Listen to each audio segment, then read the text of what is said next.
¿Hay alguna persona adulta y educada en la Tierra que no sepa acerca de los dinosaurios? Lo primero que se piensa es que casi nadie ha oído hablar de ellos. De hecho, aprendemos sobre ellos cuando somos niños, cuando apenas empezamos a hablar. Dibujos animados, juguetes, dibujos y luego películas, vídeos, artículos e incluso anuncios comunes y corrientes. Los antiguos lagartos se muestran a menudo en los lugares más sorprendentes. Como resultado, el habitante medio de una ciudad sabe más sobre los dinosaurios que sobre un pájaro posado en una rama frente a su ventana. Hay muchos que saben qué era antes de los dinosaurios, qué animales vivieron 100 millones de años antes que ellos, o qué bestias temibles vivieron 50 millones de años después de ellos. Apostamos que hay muchos menos expertos aquí, pero debió haber algunas criaturas viviendo en el planeta en esos momentos, ¿verdad? Y algunas de esas criaturas daban más miedo que los dinosaurios, si no en tamaño, sí en apariencia. Hoy vas a descubrir qué pez antiguo tenía una fuerza de mordida 2 veces más fuerte que la de un oso polar moderno. ¿Qué ave antigua tenía una envergadura casi tan grande como la de un avión de combate F-16? ¿Qué monstruo tenía cuerpo de toro y cabeza de jabalí? Y muchas cosas más interesantes. Animales antiguos más aterradores que los dinosaurios. Queridos espectadores, denle me gusta y suscríbase a nuestro canal. Bienvenido a lo nunca contado.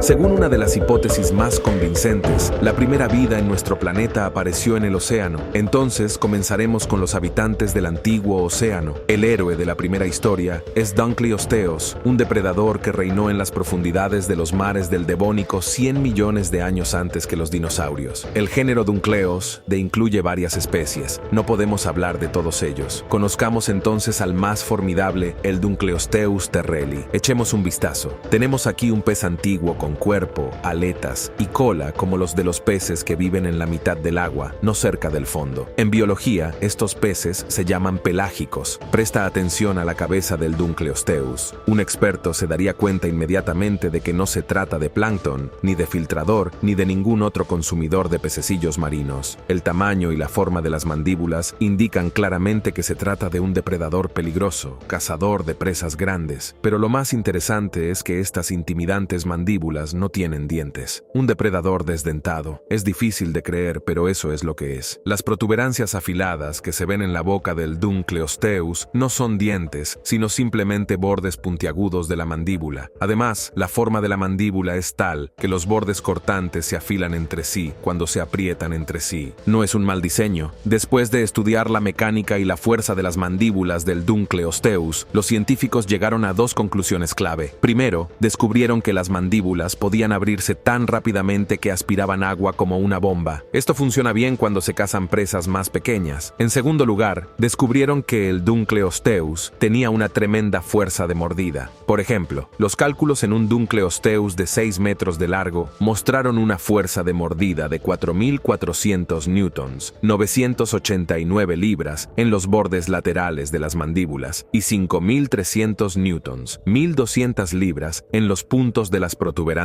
centrales. En comparación, la fuerza de mordida de un oso polar actual es de 2.500 newtons. Eso es la mitad. Un poco desconcertante, ¿no? Estas armas permitieron al Dunkleosteus lidiar fácilmente con todas las presas menos una. En un minuto descubrirás qué fue esta excepción y qué papel jugó en la evolución del Dunkleosteus. Ahora averigüemos su tamaño, masa y velocidad. La evidencia en este punto es contradictoria, ya que aún no se ha descubierto el esqueleto completo de un depredador adulto. Algunas estimaciones sitúan su longitud en 10 metros y su peso en el rango de 3 a 4 toneladas. Para los mares del Devónico tardío, este era el cazador más grande. Para un tamaño tan sólido, el Dunkleosteus era bastante rápido. Podía nadar a una velocidad de 32 a 40. Esta es una gran velocidad para la vida marina de la era paleozoica. Como el depredador más grande y rápido, Dunkleosteus estaba en la cima de la cadena alimentaria. Se alimentaba de amenidades, tiburones, plesiodermos y otros Dunkleosteus. Sí,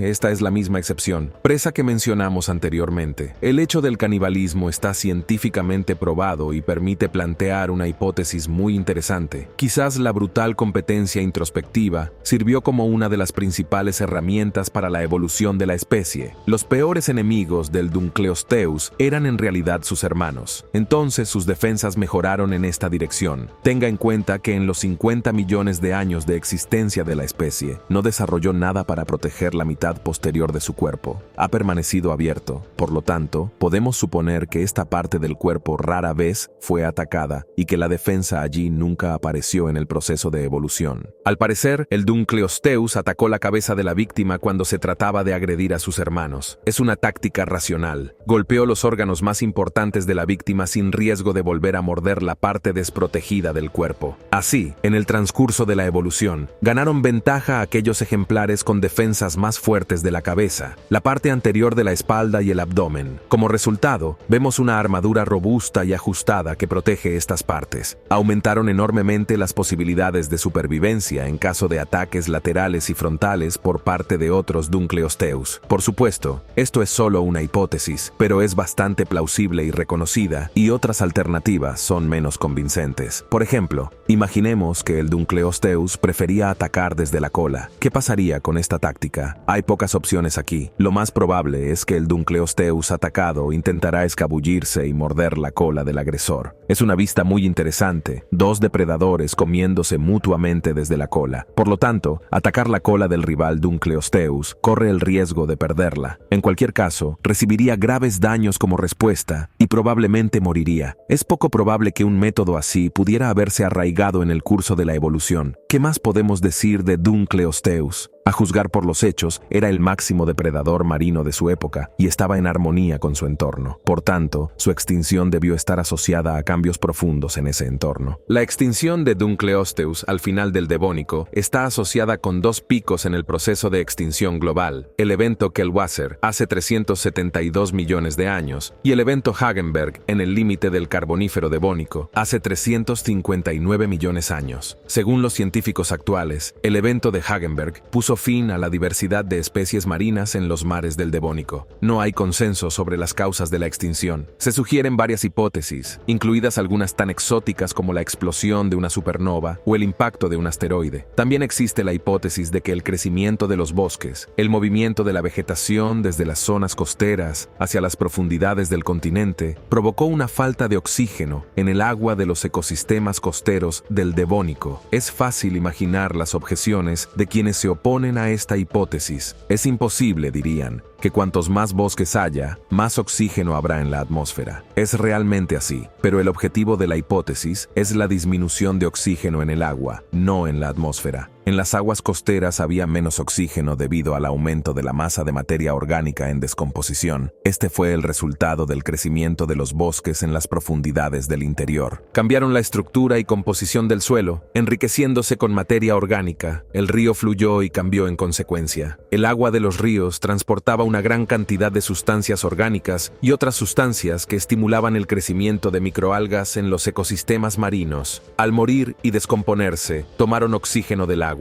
La falta de oxígeno condujo primero a la extinción de los eslabones inferiores de las cadenas alimentarias y luego a la extinción masiva de los superdepredadores. Además, es posible que las corrientes marinas hayan cambiado durante este periodo y una gran cantidad de sulfuro de hidrógeno de aguas profundas ingresó a las aguas costeras. El misterio de la extinción de Dunkleosteus aún espera ser resuelto. Hoy una cosa se sabe con seguridad: un magnífico superdepredador, perfectamente adaptado a las condiciones naturales, desapareció por completo de nuestro planeta. El héroe de nuestra siguiente historia, Doriaspus, también vivió en las profundidades del océano a principios del Devónico, hace entre 415 y 390 millones de años. Doriaspus era un pez sin mandíbula y con una forma corporal inusual. Sus restos fueron descubiertos por primera vez por el fitopaleontólogo sueco Alfred Gabriel Nathorst durante una expedición en 1882. 2 años más tarde, el hallazgo fue estudiado y descrito por el zoólogo británico Edwin Ray Lancaster. También le dio al Doriaspus su primer nombre, Scapespis nathorst. En el siglo XX, el geólogo británico Errol Iver White comenzó a estudiar este curioso pez. Completó la clasificación de la nueva especie y había que nombrarla. De alguna manera, White notó que el contorno del pez parecía una combinación de lanza y escudo. Tomando los nombres griegos para estos objetos, le dio al pez antiguo el nombre de Dorispus. Por supuesto, no podemos decir que este pez prehistórico prehistórico fuera más aterrador que un dinosaurio, al menos por su insignificante tamaño. Según los datos disponibles, su longitud no superaba los 15 centímetros. Tampoco podemos decir hoy cuán peligroso fue, pero parecía muy intimidante. Tenía un cuerpo extraño. La superficie de la parte superior del cuerpo se asemeja al caparazón de una tortuga y el vientre es plano y liso.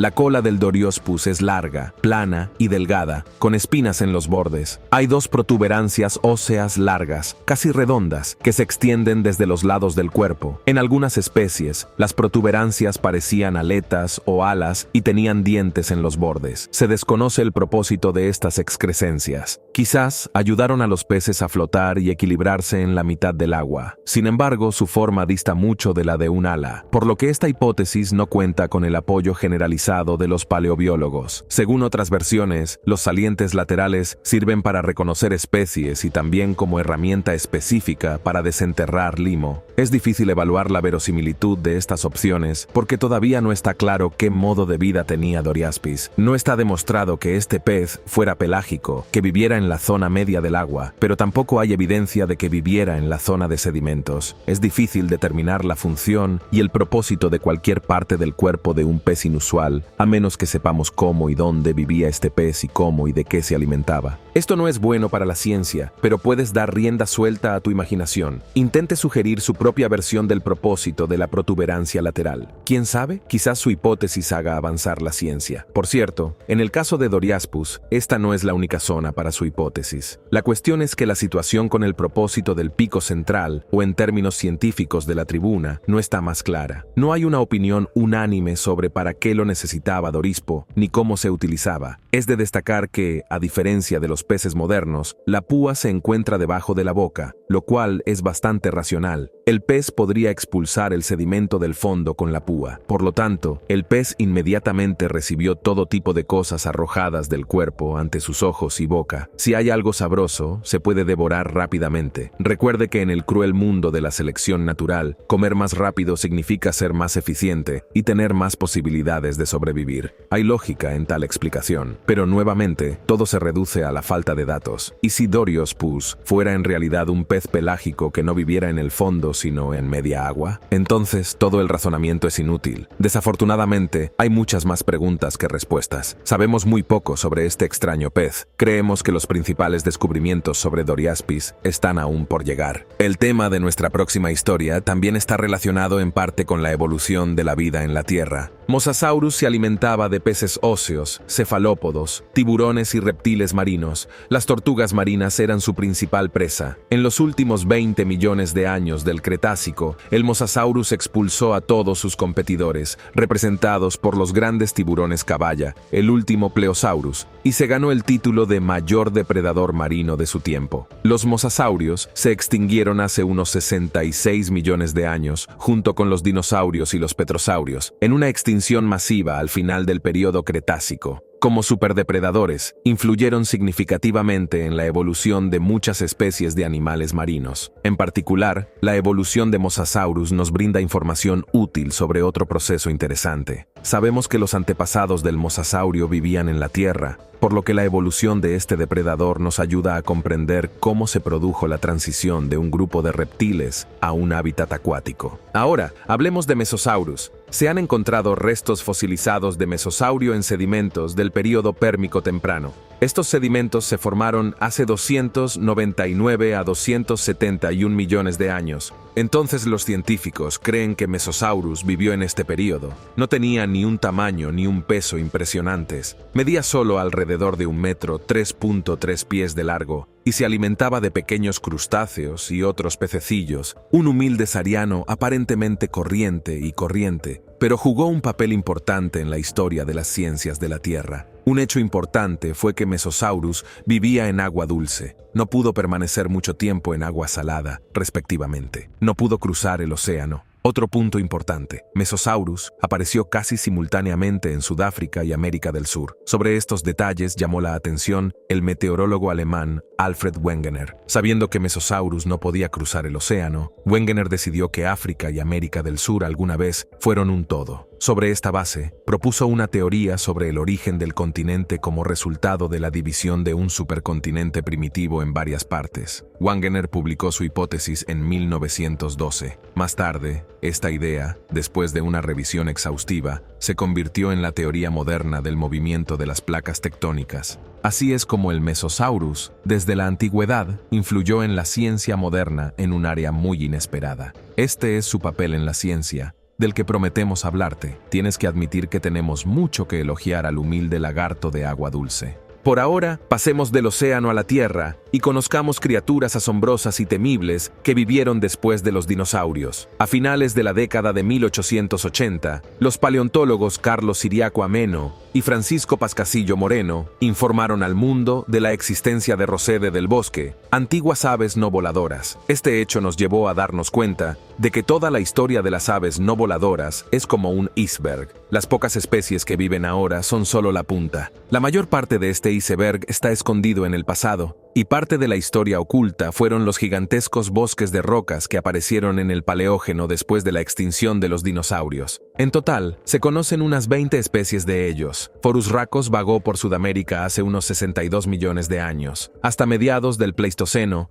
hace unos 1.3 millones de años, un Forosacos adulto alcanzaba los 2.5 metros, unos 8 pies de altura y pesaba 150 en promedio. Tenía una cabeza grande y un pico voluminoso y aplanado a los lados. El extremo del pico tenía la forma de un gran gancho. El pájaro antiguo se apoyaba en patas poderosas con grandes garras en los dedos de los pies. Estos detalles indican inequívocamente el modo de vida depredador de estas aves. Gracias a sus piernas largas y musculosas, los forosacos podían acechar y perseguir a sus presas durante mucho tiempo y de manera eficiente. Fueron depredadores clave en América del Sur durante su largo aislamiento geográfico. Hace unos 2.7 millones de años, América del Norte y del Sur se unieron. Las faunas de los continentes comenzaron a mezclarse y los farasacos ganaron competidores. Los invasores eran más fuertes, por lo que los depredadores locales perdieron ante ellos y gradualmente se extinguieron. Uno de los titanes farosocos, Wallery, intentó escapar. Esta especie llegó a Norteamérica a pie, pero incluso allí le sobrevino un destino cruel. Los restos de esta especie fueron encontrados en el sur de Estados Unidos. Hoy en día, el Farosacos es de interés no solo como ave que vivió hace millones de años.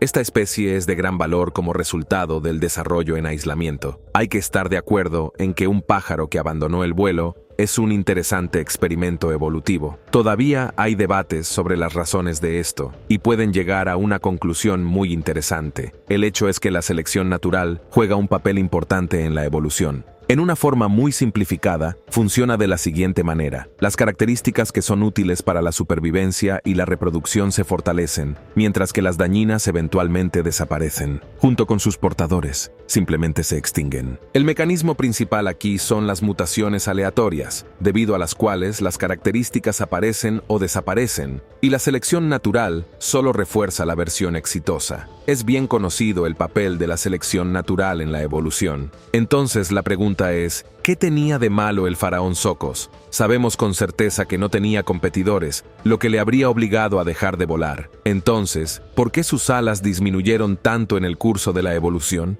¿Por qué dejó de volar? No fue fácil encontrar una razón, pero se encontró. Tiene que ver con el comportamiento de estas enormes aves. No necesitaban volar para encontrar alimento y reproducirse eficazmente. No querían volar solo para admirar el terreno desde arriba. Volar puede ser una actividad placentera, pero consume mucha energía y es potencialmente riesgosa. Los dos últimos argumentos fueron decisivos y poco a poco llevaron a los farosacos a abandonar por completo el vuelo. Las alas de los farosacos permanecieron, pero gradualmente se redujeron hasta un tamaño útil en una vida exclusivamente terrestre. La selección natural, por supuesto, no desapareció. Ayudó al ave no voladora a conseguir patas poderosas y otras características que le permitieron sobresalir sin volar. Barosaurus se extinguió a mediados del Pleistoceno, hace unos 1.3 millones de años. Sus parientes más cercanos en la actualidad son las ceremas, dos especies de aves rapaces terrestres de América del Sur. Sus piernas largas y delgadas son solo un leve eco de la antigua gloria de su poderoso ancestro. La biografía de Forusrhacos nos cuenta que después de los dinosaurios, las aves lograron adaptarse a una vida puramente terrestre, e incluso hubo territorios donde se posicionaron como los depredadores dominantes. Esta es ciertamente una transformación asombrosa, pero probablemente te estés preguntando qué pasó con el cielo. Todos descendieron al suelo y el cielo permaneció vacío después de que los paradójilos se extinguieron. Ahora aprenderás quién tomó las riendas del cielo después de que los lagartos voladores se encontraran con Argentavis. Según datos modernos, Argentavis vivió en el territorio de la Argentina moderna durante la época del Mioceno, aproximadamente entre el 23 y el 5 millones de años. Esto significa que, en términos de tiempo y lugar, su biografía se superpone con la biografía del héroe de nuestra historia anterior, Forusrhacos. Argentibus tenía aproximadamente el doble de tamaño que el ave voladora más grande de la actualidad, el cóndor andino. Argentibus tenía una envergadura de unos 7 metros, solo 3 metros menos que la del famoso caza F-16. En términos de tamaño, podría haber rivalizado con los Pizzaris, pero estos se habían extinguido mucho antes de su aparición. Argentibus pesó entre 70 y 72. La altura, o distancia desde el suelo hasta la cima del pájaro en pie, alcanzó los 180. Imagínense junto a un pajarito así. Probablemente hayas empezado a preguntarte cómo despegó un gigante así, a qué altura y durante cuánto tiempo podía volar. La investigación en esta área ha llevado a conclusiones interesantes. Resulta que los músculos pectorales, que es el principal motor de vuelo del Argentibus, eran más pequeños que los de otras aves voladoras. En términos porcentuales, esto significa solo una cosa: Argentibus no pudo permanecer en el aire durante largos y continuos aleteos. Sus enormes alas. Lo más probable es que Argentibus dependiera de las corrientes de aire y batiera sus alas solo durante las fases de despegue y aterrizaje. Así, las grandes alas le ayudaban a permanecer en el cielo el tiempo necesario, apoyándose en las corrientes de aire ascendentes. Además, estas alas permitían no solo volar en el cielo, sino también volar sin esfuerzo en cualquier dirección. Para ello, Argentibus ganó altura en las corrientes ascendentes y luego se deslizó hacia abajo en la dirección deseada. Como resultado, Argentus podía volar largas distancias casi sin desperdiciar energía. Este es un tipo de vuelo extremadamente eficiente desde el punto de vista energético que utilizan los pilotos de planeadores en la actualidad. El despegue fue la tarea más difícil, ya que sus enormes alas inevitablemente tocaban el suelo. Mientras aleteaba, probablemente también dependía de las corrientes de aire aquí. Podía correr hacia el viento para generar fuerza de sustentación y luego usar sus fuertes piernas para saltar en el aire. Argentibus también podría haber aprovechado un salto desde la cima de alguna colina para despegar. Ahora es el momento de entender por qué voló. Espero que ninguno de ustedes se haya sentido confundido por esta pregunta. Al parecer, voló para conseguir comida, y los científicos descubrieron qué tipo de presa buscaba. Se reconoce que Argentibus era carnívoro, pero no era un depredador activo, es decir, no atacó ni mató. Tenía una forma corporal inapropiada y músculos pectorales relativamente débiles. Para ello, el comportamiento más probable de Argentibus era el de carroñero. La vida de un carroñero es mucho más relajada y el éxito se logra con un menor desperdicio de energía. En cuanto a los competidores, eran pequeños mamíferos carroñeros, incapaces de enfrentarse a Argentibus debido a su tamaño. No es difícil responder a la pregunta de quién le proporcionaba sus presas. Recordemos que los principales depredadores del Mioceno de América del Sur eran aves no voladoras. Para nosotros, los Rhacaidae que acabamos de describir podrían destruir fácilmente presas grandes, y tal vez fueron estos depredadores los que proporcionaron las grandes cantidades de carroña que ayudaron a Argentibus a sobrevivir. Solo necesitaba entre 2 y 5 kilos de carne cada día. Para su tamaño, es una cantidad relativamente pequeña. Entonces, ¿qué tenemos? Al final, Argentibus no tuvo amenazas en el aire. Podría flotar con seguridad durante horas y esperar a que su homólogo no volador le dejara algo para el almuerzo. Y se conformó con poco, gracias a su sorprendente eficiencia energética. El bajo consumo de alimentos y el modo especial de caza del Argentibus llevaron a los paleontólogos a la hipótesis de que esta ave también tenía una vida relativamente larga. Actualmente se cree que su vida útil fue de al menos varias décadas. Así, Argentibus sobrevivió según la llamada estrategia K. Expliquemos un poco qué es eso. La estrategia K es vivir dentro de los límites de su ecosistema sin cambiar los números. El número de ejemplares está determinado por las reservas de alimentos del ecosistema. Con esta estrategia, una población pequeña y estable de carroñeros tiene buenas posibilidades de sobrevivir. Argentibus ponía 1 o 2 huevos cada 2 años, por lo que tenía pocos polluelos. Según la estrategia K, se quedaron con sus padres hasta que aprendieron a buscar comida por sí solos. Con esta tasa de reproducción, el número de otras especies no aumentó, pero tampoco disminuyó.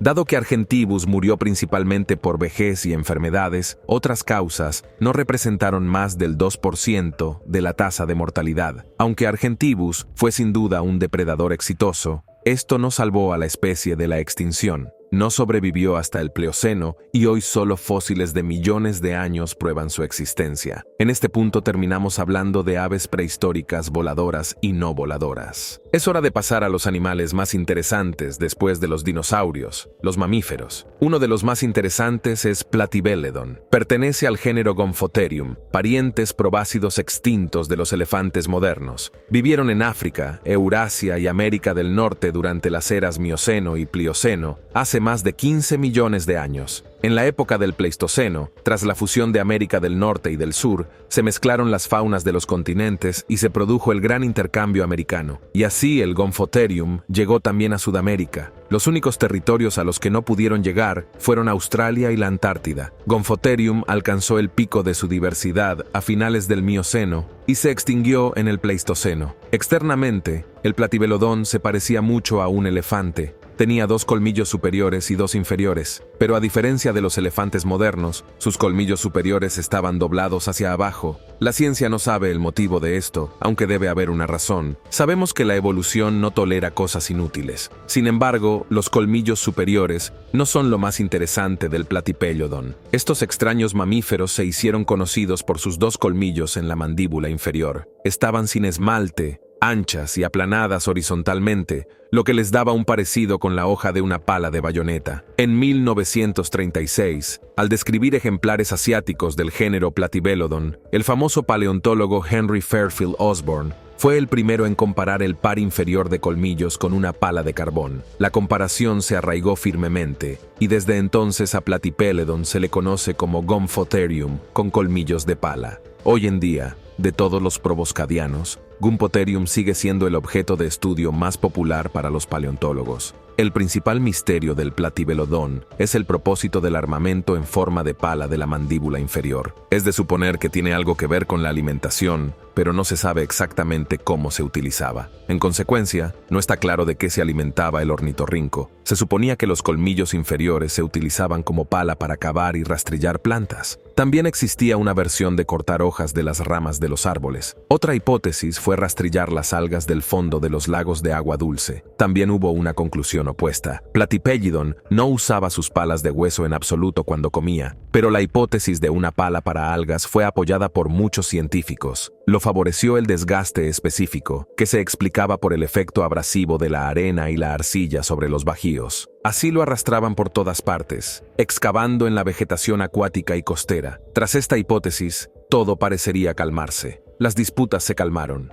pero en 1992, el mundo científico se vio sacudido por el trabajo del paleontólogo David Lambert. Según los resultados del estudio, utilizando modelos, concluyó que con la mandíbula inferior se cortaban cortezas y ramas. Más tarde, después de examinar la microcapa de la superficie de las palas de colmillo, los científicos chinos llegaron a la misma conclusión. Además, observaron que los Platybelodons adultos comían alimentos más gruesos. Bueno, parece que ha llegado el momento de representar a los ornitología durante el almuerzo en un denso bosque tropical. Aunque no podemos decir con seguridad que la búsqueda de la verdad haya llegado a su fin. Finalmente, te invitamos a conocer la fascinante historia del descubrimiento de otro depredador que vivió en Asia Central durante la época del Eoceno medio y tardío. Hace unos 45 a 36 millones de años, el mundo conoció a Andrew Sarsius a través de un cráneo descubierto en Mongolia. Fue encontrado por una expedición dirigida por el científico paleontólogo estadounidense Roy Chapman Andrews en Mongolia Interior,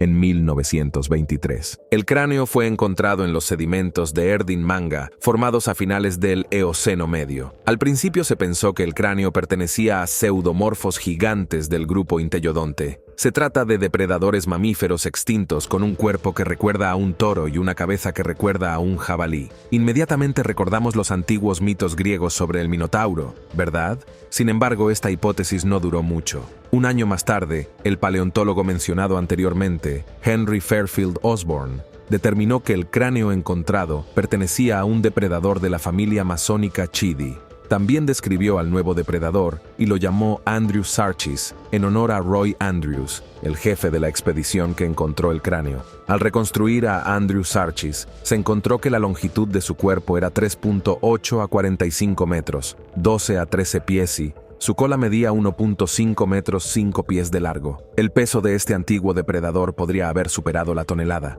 2.200 libras. Teniendo en cuenta que tenía un cráneo de 83 de largo y 56 de largo, podemos considerar a Andrew Sarchis como el mamífero carnívoro terrestre más grande que jamás haya existido. Hay algo místico en la apariencia de Andrew Sarchis. Mira esta bestia. ¿A qué te recuerda? Piensa en las películas de terror sobre hombres lobo. Hay un cierto parecido. Bien, se puede decir con seguridad que, en términos de apariencia aterradora, era un digno heredero del tiranosaurio. Hay algo desagradable en la historia de Andrew Sarchis. Han pasado casi 100 años desde que se encontró el cráneo, pero nunca se ha descubierto nada más. Las excavaciones continúan en todo el mundo, pero ya no quedan cráneos, y mucho menos un esqueleto completo. Es bastante extraño y trae algunas ideas. Quizás no existió tal especie. Tal vez fuera el cráneo de algún Sanachidae anómalo, otro mamífero extinto, que es mucho menos misterioso. Por supuesto, esta no puede ser una conclusión final, pero ni un solo hueso en 100 años. Definitivamente hay mucho en qué pensar.